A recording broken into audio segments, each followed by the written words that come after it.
Worlds I would destroy forever, since I can create no world. Since my call they notice never. Then I will be able to walk triumphantly, like a god, through the ruins of their kingdom. Every word of mine is fire in action. My breast is equal to that of the Creator. I shall build my throne high overhead, cold, tremendous shall its summit be. For its bulwark superstitious dread, for its marshal blackest agony. See this sword, the Prince of Darkness sold it to me. With Satan I have struck my deal, he chalks the signs, beats time for me, and I play the death march fast and free. I shall hollow gigantic curses on mankind. Ha! Eternity. She is an eternal grief. Ourselves being clockwork, blindly mechanical, made to be the foul calendars of time and space, having no purpose, save to happen, to be ruined, so that there shall be something to ruin. If there is something which devours, I'll leap within it. Though I bring the world to ruins, the world which balks between me and the abyss, I will smash to pieces with my enduring curses. I'll throw my arms around its harsh reality. Embracing me, the world would dumbly pass away, and they sink down to utter nothingness, perished with no existence. That would be really living. Friends, that was Karl Marx, and this is AllMinucOne. I'm Bill. Please, if you like my content, like, share, and subscribe.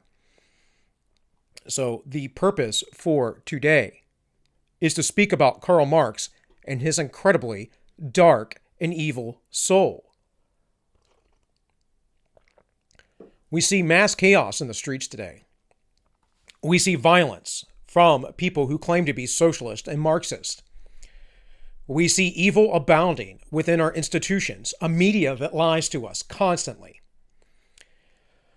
We know that the government, a portion of it at least, wishes to continue to expand its power and erode away the people's freedom for totalitarian control. And most of these people attack ideas like Christianity, belief systems in which talk about and seek peace amongst all people. A belief system of faith in the architect of the universe and having a direct relationship with him in order that we all may love one another and be reunited and be forgiven of the evil things that we've done and to turn away from those things and become better beings. That, my friends, is demonized by the Marxist. The same people that worship a man who would wrote something as accursed and evil as this. You see, Marx had a dark, dark, evil soul. And he wanted the world to burn.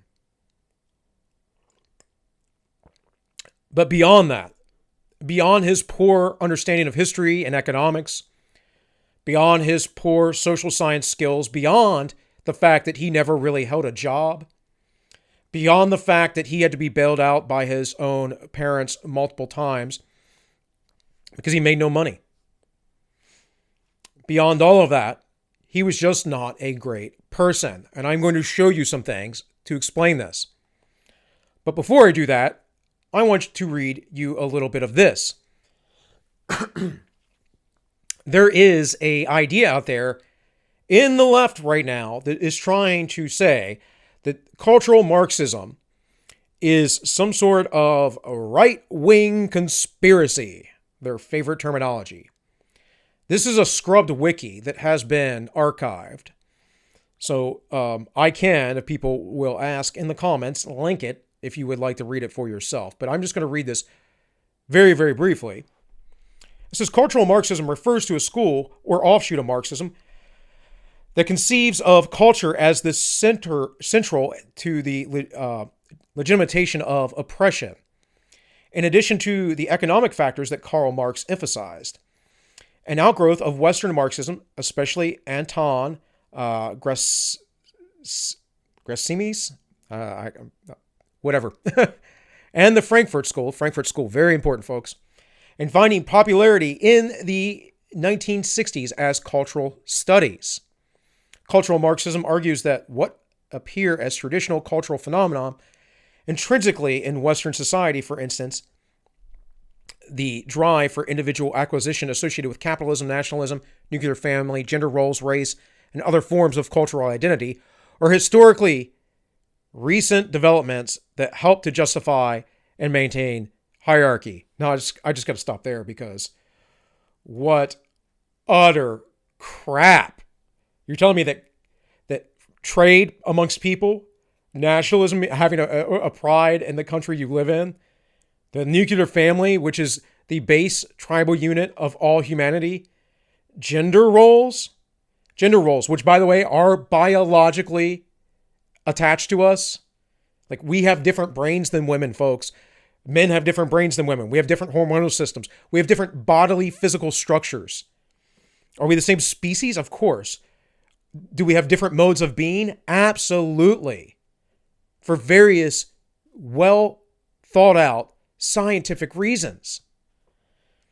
Let's see. Race is another one. This is why, they have the Black Lives Matter people out there, because you trigger people on race, this tribal idea, and other forms of cultural identity. It says our historical recent developments. That's insanity. We have 40 centuries of history, of well-documented history. We have anthropology that studies things beyond that. These aren't recent developments. It cannot be a recent development to look at the hierarchy of the animal kingdom and within each species of animal to see that these creatures have similar aspects to them. They have tribalism in their own right. They have families in their own right. They have gender differences in their own right. This is a part of nature, folks. This is not a recent development. All right. It says cultural Marxists use Marxist methods, historical research, and identification of economic interests, the study of the mutual conditioned relationships between parts and social order, to try and understand the complexity of power in contemporary society, to make it possible to criticize what cultural Marxists propose appears natural, but is in fact ideological. No, the Marxists are ideological. Those issues are natural. If they weren't natural, we wouldn't see them amongst other animal species.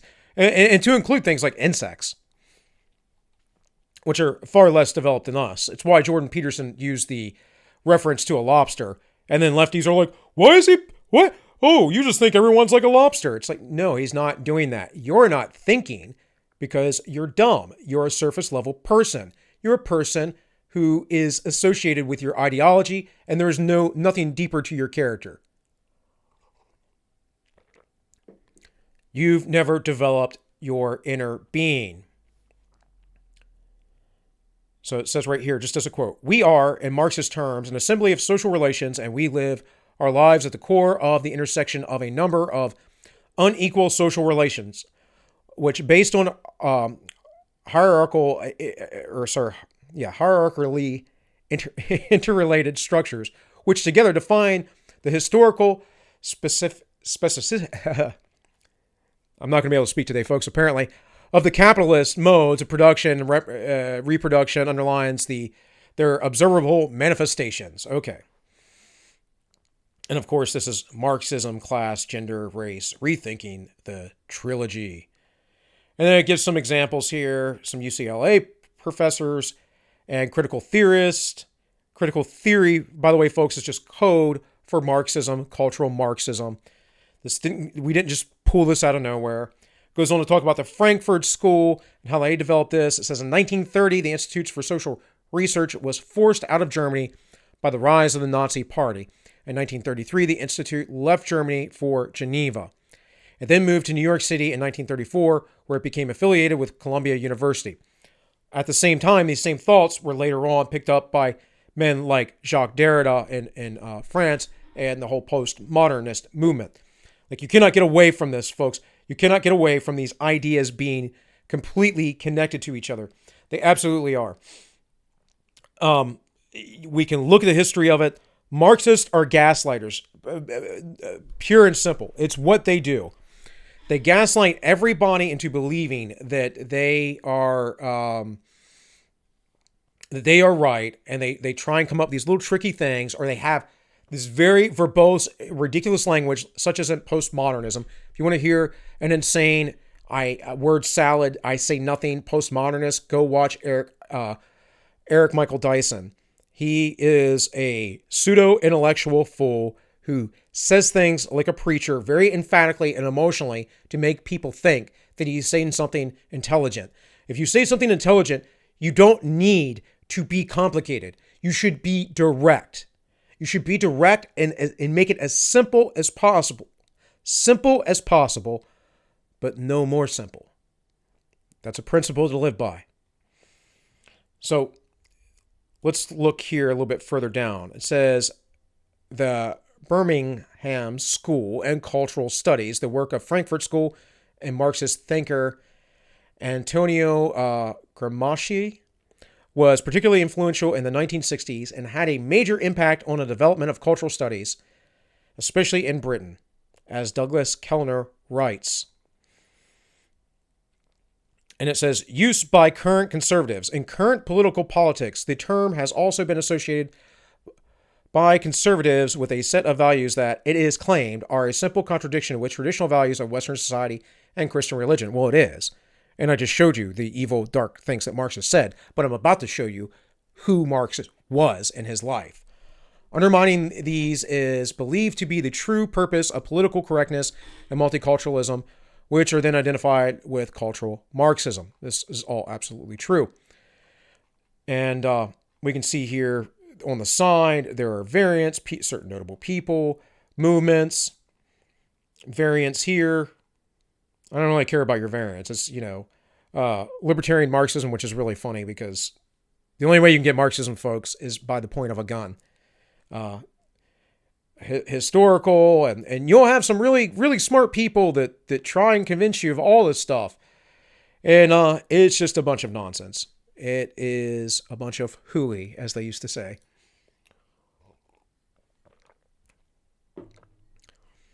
So this is from philosophersmag.com, Philosophers Magazine. This is an opinion piece written in 2015. Karl Marx, Racial Anti-Semitism.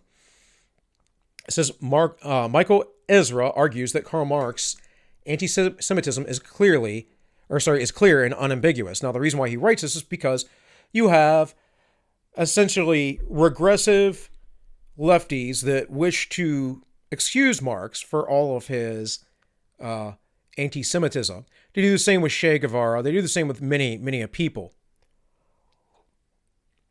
They say, oh, no, it's just unfounded accusations. While they themselves, by the way, who are marching in the streets, are calling black folks who don't agree with them Uncle Toms and coons and all kinds of things, and dropping the M-bomb on them and whatever else.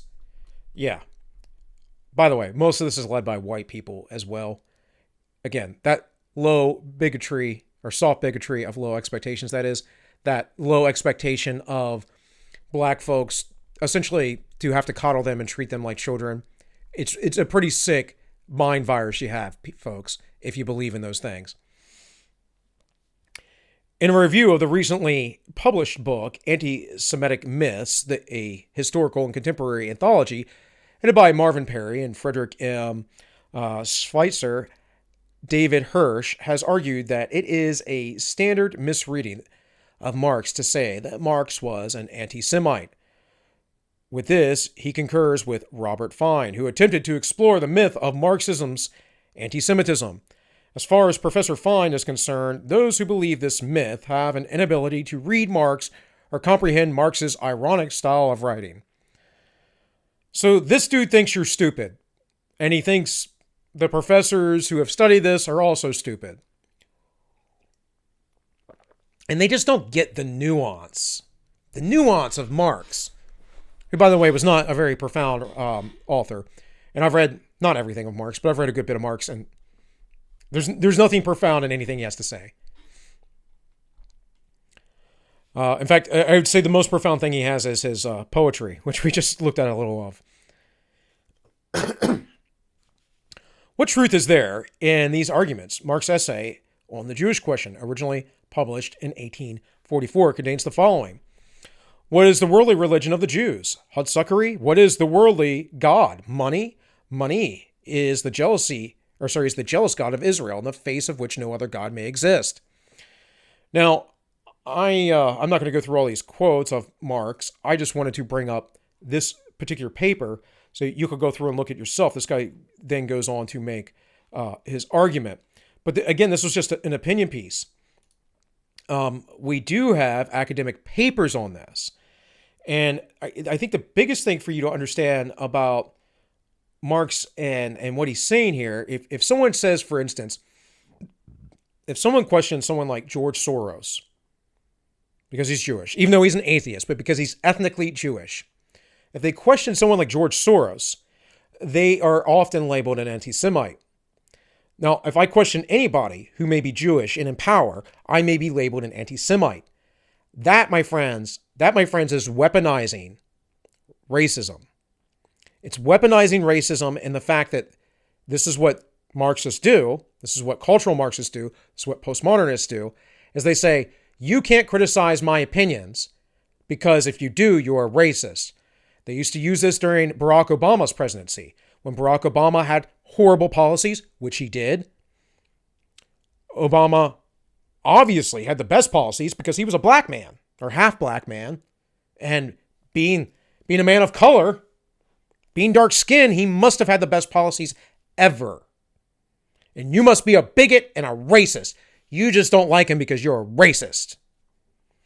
And this is why, folks, we also have Donald Trump, which, hey, I'm happy with right now. So he ain't perfect, but he's getting rid of a lot of this crap, and he's making these people go crazy. I'm not happy with the violence, but the violence ain't from Trump. It's from the left. And they were being violent during the Obama administration. So, again, this is what they do, though. You're an anti-Semite because you don't agree with this. Look, I mean, Ben Shapiro does this stuff. He's not as bad, per se, but he does. It's one of the reasons why I can't watch him regularly. I do like Ben Shapiro to some degree. I enjoy his intelligence. I enjoy some of his arguments. I don't agree with all of his arguments. But I really can't watch him because he just gets on this anti-Semitic kick all the time. Sorry, guy. Sorry the Holocaust happened. Sorry that Jews have had a hard time in life for centuries. Like, I get it. My religion is, in essence, Jewish, being Christian. What I don't get is why people can't criticize. You can always criticize, folks. You might be wrong in your criticism, but that's a thing to have. It's called a conversation. We can work that out. So, here, Brazilian Journal of Political Economics. Just to show you, just a few papers. This is from October 17, 2019. The Origins of Anti-Capitalism and the Young Marx. So, abstract. The objective is to demonstrate, based on new biographies, that the essays on the Jewish question reveals an element of anti-Semitism that played a fundamental role in the conversion of Marx to communism.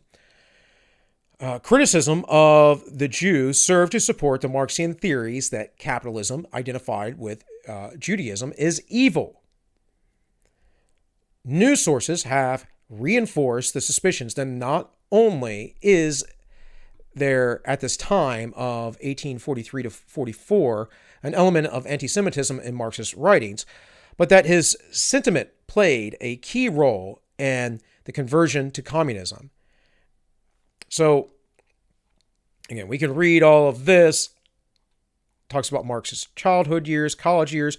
A very good study if you want to get into like where Marx came from, what's going on. This is, of course, again, an academic study. What you have to understand, folks, the reason why I bring this up is because not just that these people worship this man and their ideas come from him, but race and racism, anyone who potentially was racist is supposed to be rejected. But see, they can't reject their own ideologies. So here, this is Taylor and Francis online. This is an academic paper, Marx and Engels' Theory of History, Making Sense of the Race Factor. This was published in December 2018. It says, abstract, this article argues that Karl Marx and Friedrich Engels' theory of history contained racist components. It absolutely did. In Marx and Engels' understanding, racial disparities emerged under the influence of shared natural and social conditions, hardening to heredity and of the mixing of blood.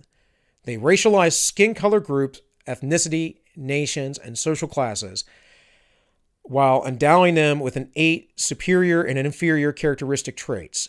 They regarded race as part of humanity's natural conditions, upon which the production system rested. Races endowed with superior qualities would boost economic development and productivity, while the less endowed ones would hold humanity back. Marxist race thinking reflects common Lamarckian and romantic nationalist assumptions of the era. Now that's important too, because those same assumptions are what Hitler took. When people argue that fascism was not communism, they are lying. They are being disingenuous. They don't know what they're talking about. Fascism came from the roots of socialism and communism. It was addressed differently, and they did not believe that class struggle was the only issue. In fact, we could say this very specifically based on the writings of Mussolini alone and some of the doctrines from Hitler. The modern intersectional theory that whites are the superior race and therefore oppressing everyone is no different. And the difference that they use, the intersectionals, is this. They scapegoat white people just like the Nazis scapegoated the Jews. Now, I'm not even going to get into, today at least, the racialism that happened in the Soviet Union under communism. This always happens because Marxism, socialism, communism is tribal. That's why it is regressive. If we go back in time and we look at how tribes worked, even tribes still active today, they are socialistic. They have to share in common the community. These ideas are not progressive at all. Classically liberal ideas, such as what I hold, the idea that man is a unique being that should be free to pursue his own means as long as he does not hurt another human being, and that government should be limited in its scope, and its main and only purpose should be to protect those liberties. That progresses humanity. We know historically that communism has ancient roots into primordial man. And we know that it has been implemented time and time again as civilization has expanded. And the tighter the reins of a government, whether it be a dictator or some sort of democracy or whatever it may be, the tighter the reins, the more corrupt everyone becomes, the more poor everyone becomes, and the more everything falls apart. This is just history, folks. It is how it works. And you have to understand that using race is an emotional tool of power to get you off your game. And you need to say, no, I reject your notions of this. You need to stand up and be brave. And you need to don't care what these people think of you. They're horrible people. They would beat you in an instant just because you didn't believe in their statist religion and their god, Karl Marx. And again, we can go back to the idea of fascism and that, oh, well, fascism is the same as communism.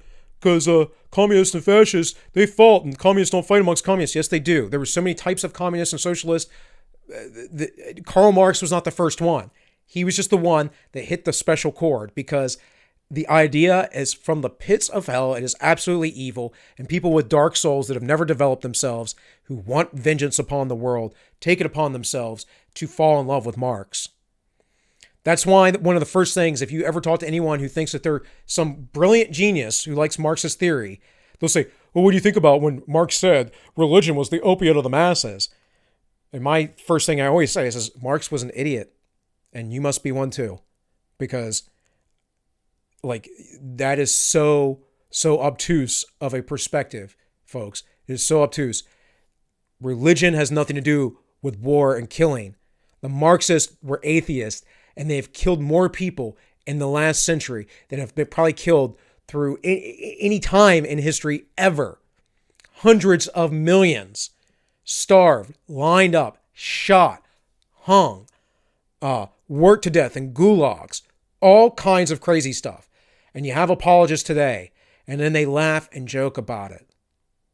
It's horrible, folks. It's horrible. So this is from Panama City News Herald. This is Walter E. Williams, who's a great economist, by the way. Says, did you know that Karl Marx was a racist and an anti-Semite? So this was published recently, August 2020. Says, most people who call themselves Marxists know very little of Karl Marx's life and have never read his 3-volume Das Kapital. Volume 1 was published in 1867. The only volume published before Marx's death in 1883. Volumes 2 and 3 were later edited and published in his name by his friend and collaborator, Friedrich Engels. And in fact, many people speculate that Engels wrote most of Marx's theory. Most people who call themselves Marxists have only read the 1848 pamphlet, The Communist Manifesto, which was written with Engels. Marx is a hero to many labor union leaders and civil rights organizations, including leftist groups like Black Lives Matter, Antifa, and some Democratic Party leaders. It is easy to be a Marxist if you know little of his life. Marx's predictions about capitalism and the withering away of the state turned out to be grossly wrong. That is correct. Mr. Williams gets this right. You know why? Because he understands economics and history. The opposite happened because Marx was a regressive. He wanted to bring you back to a basic Rousseauian, noble savage, tribal lifestyle. I'm sorry, folks. That is not the progress of humanity.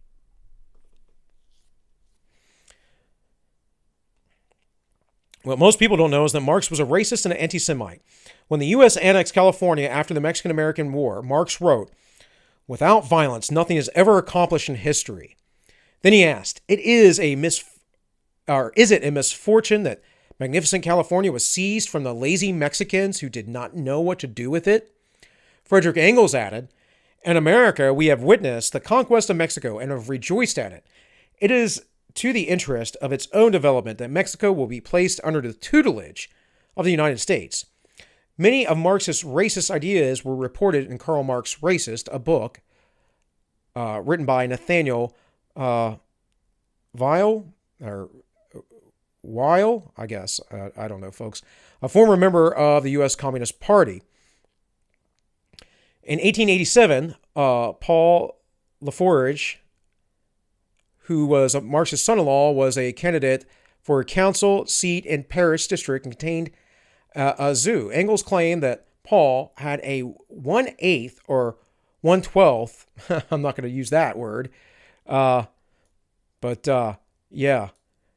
He had 1/8 or 1/12 black blood. And in April 1887, letter to Paul's wife, Engels wrote, "Being in his quality as a degree nearer to the rest of the animal kingdom than the rest of us, he is undoubtedly the most appropriate representative of that district."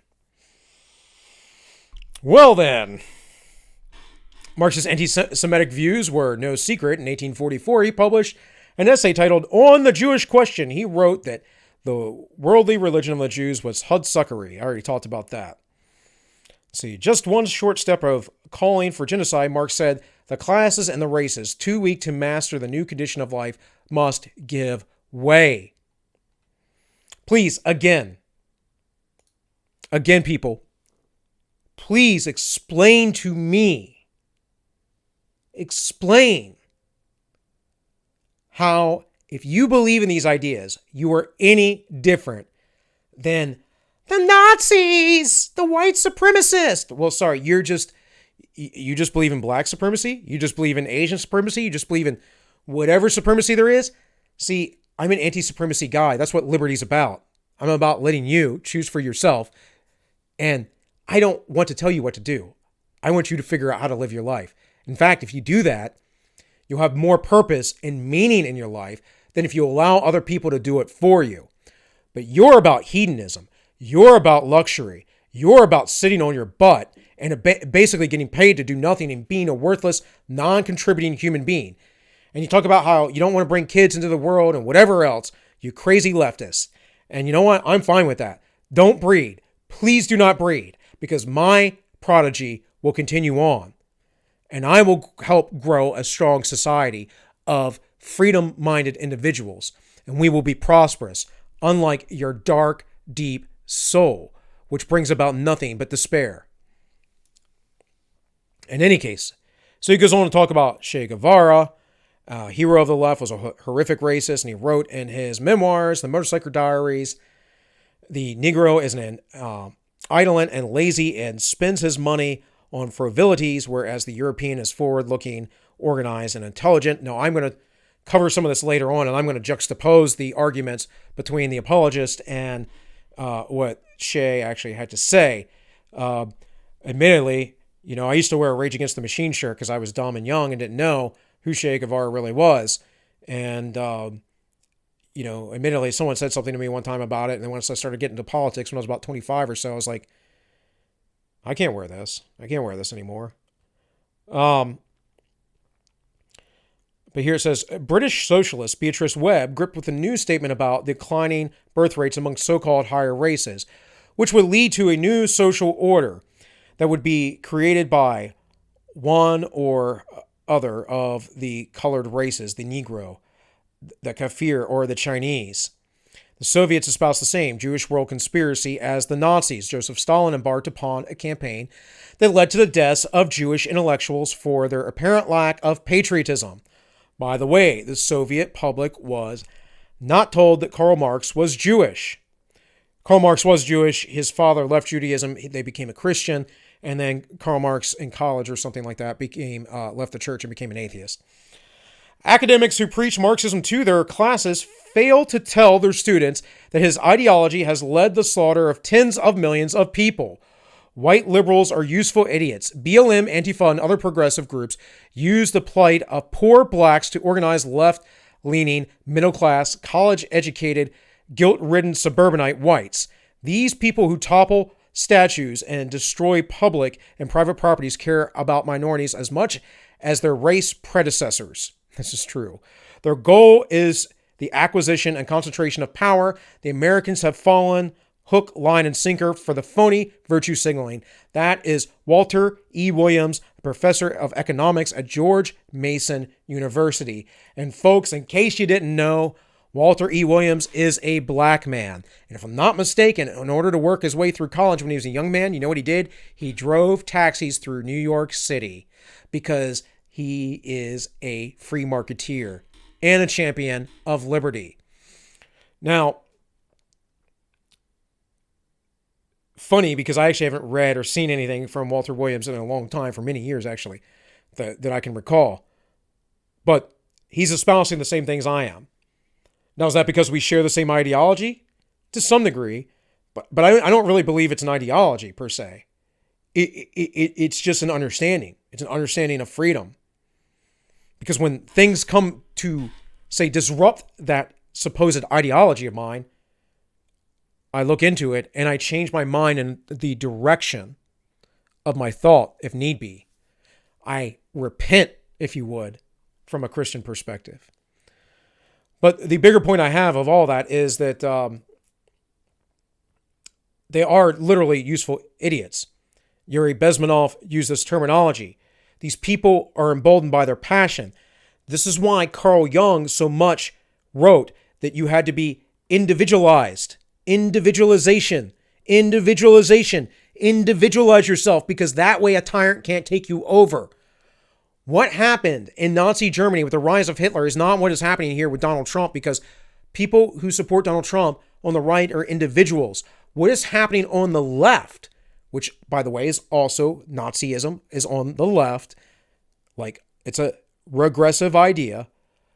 What is happening on the left is bringing towards totalitarianism.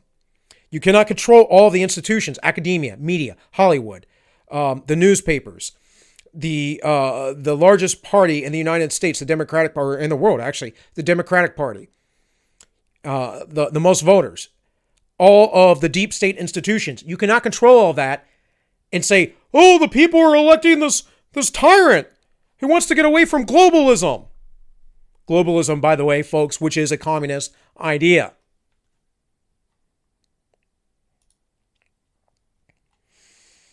So from Ricochet, Antiphon, BLM forget Marx was a racist. This is June 30th, 2020. Goes through many of the same things. You can look this up. I'm not going to cover it just for the sake of time, because I don't really feel like I need to repeat myself. Here, Stopping Socialism. These guys are great, by the way. They have a YouTube channel. They discuss these topics often. But this is a little bit different line of thought here.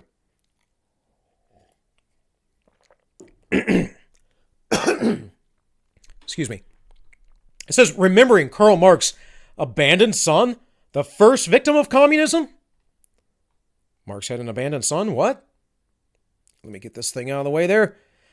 So, June 17, 2020, for millions of people around the world, Karl Marx and his close associate Friedrich Engels are the face of love and compassion. Yeah, love and compassion. That's exactly who wrote this thing right here, huh? Very loving and compassionate individual. Wants the world to burn, folks. They all want the world to burn. This isn't hyperbole. This is literal. You talk to them. See what they want. See what they want. And you're evil for not believing in their religion. And I mean evil that it justifies your murder. Evil where they don't care if they kill you or your family. Evil to the point where they say, oh, I hope Donald Trump dies because he has the coronavirus, because he downplayed it. He's responsible for, 200,000 people's deaths. No, he's not. I think Whitmer and Cuomo are responsible for a lot of those deaths, and I can't recall the New Jersey governor's name right now, but yeah, they're very responsible, putting people in nursing homes. But they're going to blame Donald Trump because Orange Man, bad. Orange Man, bad. These people are not deep thinkers. They are ideologically possessed. They are useful idiots, as Walter Williams just said. So, right here, it says, not only was Marx a lazy, selfish person, he showed a great lack of compassion for his own personal life. This reality is best epitomized by the sad case of Marx's forgotten son, Frederick de Moth. While working in England in 1851, Marx had an affair with Helen de Moth while Marx's wife was living apart from him. De Moth was a working-class maid who had been hired by the mother of Marx's wife, Jenny. This is interesting, right? Because she was the maid. So he had a power, and he had systemic oppression upon her. You see where this goes, folks? I can dismantle any argument you have over and over and over again. Because it's nonsense. But I would say this. He decided to pursue her. She allowed it to happen. And then she got pregnant. Anyways, it said Marx could never have afforded to hire his own maid, since he rarely worked and generally depended on the money provided to him by others, especially Engels. That's true. You can research this, folks. You can research this. And it's what I was saying. Like what Marx did, who Marx was, he was a nobody. He never produced anything. Most of what was written by Marx was probably written by Engels. He was part of the bourgeois, as most of you folks out in the streets protesting are. Man, this jumps pretty far. As sad as the affair was, especially given the economic hardships Jenny Marx had to endure throughout her life, the story gets much worse. Dumas and Marx conceived a child together, and rather than acknowledge his mistakes, Marx believed it to have gone to great lengths to cover it up. As Ralph Bootligens noted in his article in the New York Times, fearing that this indiscretion would destroy his marriage and damage his public image, he organized an effective cover-up. Engels predicted he was the father, and Miss Dumas confirmed the deception. The infant, Frederick Dumas, was given away to be brought up by a working-class family in London. For more than 40 years, no one knew about the deception, including Marx's son, Frederick. It was only after Engels admitted to the sad story on his deathbed in 1895 that the affair was revealed. Broken-hearted about the news, one of Marx's daughters, Eleanor, committed suicide 3 years after learning of Frederick. Marx's second daughter also committed suicide in 1911. Now, folks, suicide is awful, and it happens for many reasons. But if you have children, and you have a certain trend in what your children do, I often will say you should look in the mirror at your parenting. Now, I have friends who have had relatives that committed suicide, and again, I'm not trying to be harsh about the subject, but it speaks to me a lot of Marx's character, that he would have an affair in the first place, and you could say, well, lots of people have affairs. Well, I know, and those people are immoral. It's like lying. Lots of people lie too, and they're immoral. You don't have affairs, and you don't lie. It's pretty simple. You be truthful. I mean, you be as truthful as you could possibly stand to be, or you be silent. But even that, sometimes, if you're silent, you're not living truth. In any case, I will judge your morality. I don't cheat on my wife. I didn't cheat on my ex-wife. You could call me an adulteress. By Christ's standards, I am, technically. That's something I have to live with. And there's a reason for that. But depending on how you read it, some people think differently. But I'm not going to get into all my personal stuff. What I'm saying is that there is a trend here. See, my child's still young, but she has a good head on her shoulders. His children apparently had some issues, and Marx himself had issues, and that should be taken into account. If every single one of your children are in jail all the time, right? If they're all criminals, you probably didn't do something right. And people like to think of compassion. Well, if I just love them enough and I just let them do this and I let them do that. That's not compassion, folks. That's you being lazy and loving yourself more than your children. Because see, any good parent knows that it's painful sometimes to just discipline your child. You want them to have things, but any good parent disciplines their child. This is a biblical principle, folks. This is the way God disciplines his children through Christ, that is. But getting back to this, it says Frederick grew up poor, receiving no financial support from Marx, and was never allowed to see his father. Engels did allow Frederick to occasionally visit his mother, who later became Engels' housekeeper, but he was banned from entering Engels' home through the front door. Instead, he entered through the home's servant quarters and kitchen. So Engels wasn't exactly the best guy either. Now, there were certain social norms, but it wasn't his kid. When Frederick died in 1929, he was poor and reportedly unaware that his father was Marx, not Engels. Why exactly? Marx chose not to accept his son has been debated by academics, but historian Paul Johnson argued in his 1998 book, Intellectuals, that the reason Marx abandoned his child is because he was terrified that Freddie's paternity would be discovered and that this would do him fatal damage as a revolutionary leader and seer. Of course, just because Marx was a truly despicable person does not mean his ideology was despicable. Many terrible people have done wonderful things. Why then write an article pointing to the poor treatment of Freddie Damuth? There are at least two reasons. First, the irony is overwhelming. Here we have Marx, so-called savior of the working man, having an affair with a working-class woman, impregnating her, and then refusing to take responsibility for his actions. Hardly sounds like a champion of the working class to me. Kind of an argument I made there a little bit earlier.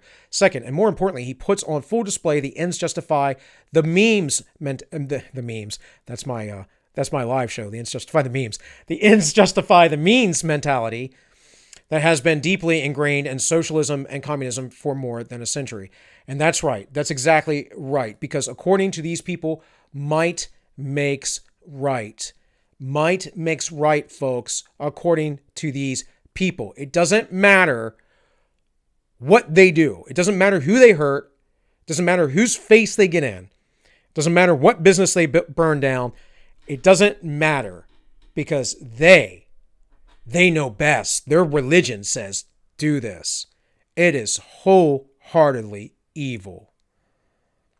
Now, from the New York Times, opinion. What Marx hid. This was March 14th, 1983. And this is an old archived article. We can go down through here. It says on March 14th, 1883, Marx died in London. Today, a century later, man and his ideas continue to arouse intense passion, basically by people who are foolish or evil. Haunted by poverty, irascible, but a kind and loving parent. He was paradoxical, tormented character. He was a seminal thinker and an impractical man, anxiously seeking recognition in a world that which seemed unaffected by his theories. And I don't agree with any of that stuff, but he goes on to talk about his affair, his son, all that. Folks, go read this for yourself. You can look it up. What Marx said, New York Times archived. Here from Intellectual Takeout. This is from 2017. By the way, I brought this New York Times article up mainly because it's old. March 14, 1983. Karl Marx was a pretty bad person. So, according to Intellectual Takeout, he goes through this stuff, his private life. Talks about Marx's only real job during his lifetime was an occasional reporters for or editors of newspapers and journals. His political activities as a writer and activist resulted in him having several times, including Paris and Brussels, finally ending up in London, where he lived for the rest of his life. It says, though Marx was a middle class and even Victorian in many of the everyday culture attitudes, he did not stop for himself from breaking his marriage vows and committing adultery. He had sex enough time with his family maid that she bore him an illegitimate son, and this under the same roof with his wife and his legitimate children.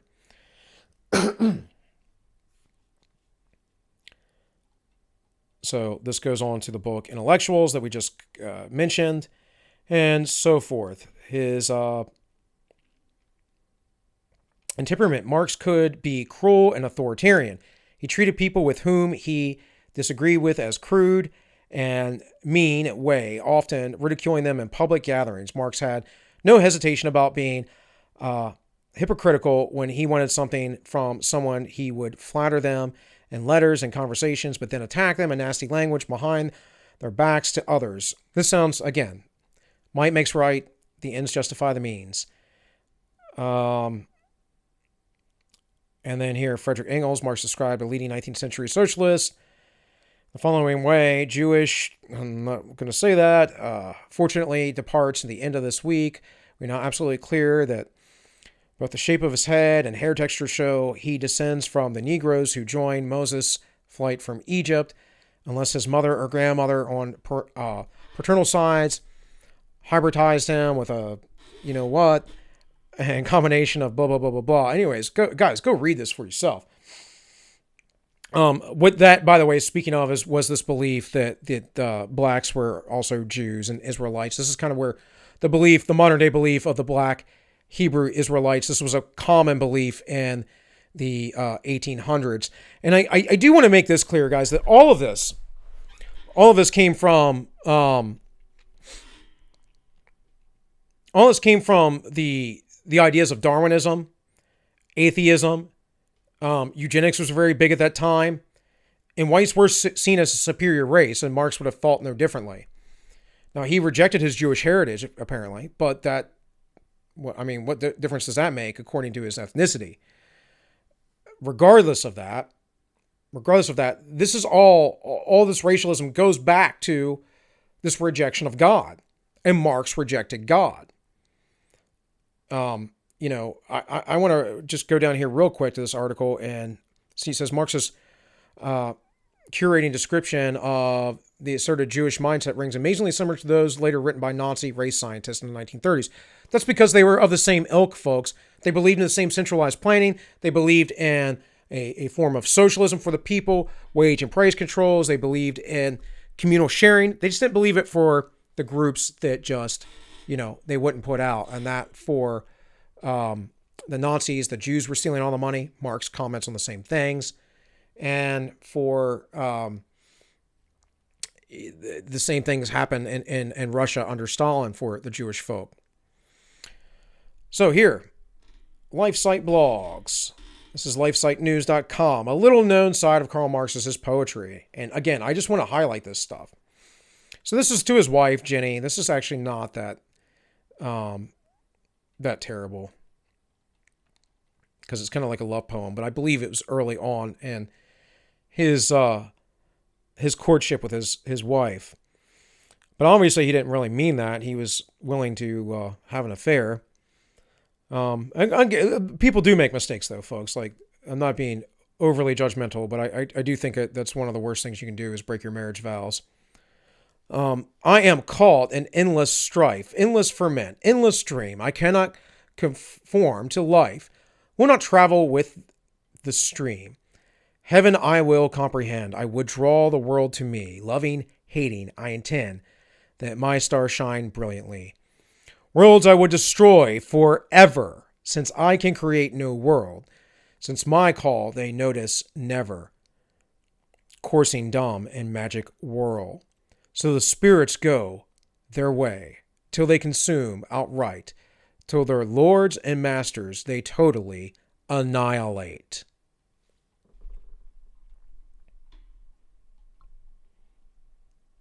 In nerve and spirit I was stricken to the bottom of my soul, as a demon when the high magician strikes with lightning bolts and spells.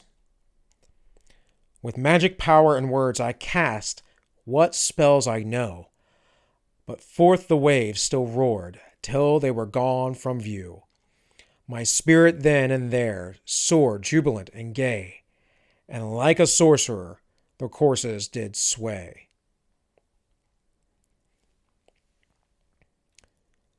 So a God has snatched from me my awe, in the curse and rack of destiny. All his worlds are gone by, recall, nothing but revenge is left to me. I shall build my throne high overhead. By the way, this is the fallen one in Isaiah. I shall be like the Most High. I shall build my throne up. I shall sit above the masses. Marx would have known this, most likely, because people understood the Bible far better back then. Cold. Tremendous shall its summit be, for its bulwark, superstitious dread, for its marshal, blackest agony. For the Almighty's lightning shall rebound from that massive iron giant. If he bring my walls and towers, eternity shall rise them up defiant. And then we got a few others, but that's, hey, I mean, that's pretty much it for me, folks. Marx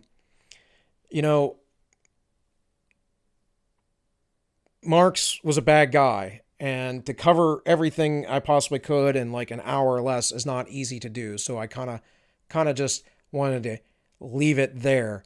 Go research this and understand that the people in the streets, we should give them compassion. Don't go fight them. Don't go meet them in the streets. That's a bad idea for a lot of reasons. One, because they actually have all the institutional powers. The media will lie for them and say that you started it. But two, because It's not morally right, folks. Like assaulting and attacking people, even in self-defense at that point, like I'm okay with that. But really, what Christ said to do is to turn the other cheek. He said to flee. The early church, all of the apostles in the early church all went through this. Modern day interpretations of Christianity that say that we can enact war and everything else, they're all based in a lie, in the Great Deception. They're all based in Augustinianism. But that's another conversation. Probably for another channel I'm going to have to come up with, because this one's more political. But with all that, folks, if you want to watch a live show, I have a live show, ends_justify memes, every Wednesday at 7 p.m. You can go find us on replays over at YouTube, The Ends Justify the Memes. I do have a subscribe star if you guys want to donate to me in any way, shape, or form. I'd appreciate that, but you don't have to. I'm going to keep making this content regardless. And with all that, this has been AllMinucOne. Please like, share, subscribe, leave a comment, and I wish you all well.